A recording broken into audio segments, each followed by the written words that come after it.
Ayan. Parang ano kaya? Parang nakalabas dito. Parang nakalabas. Tie beam din ba tawag dyan sa taas?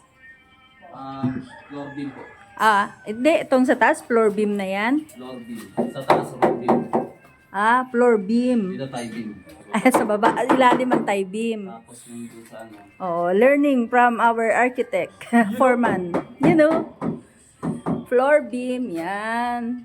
Tie beam sa ilalim, roof beam sa may roof. Roof beam. Yeah, so ito ngayon, Ano tie beam? ang ginagawa nila ay ang floor beam. Ay, tie beam.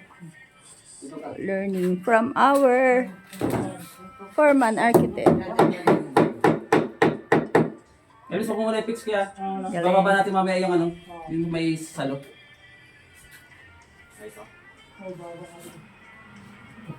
Dito te yung ano.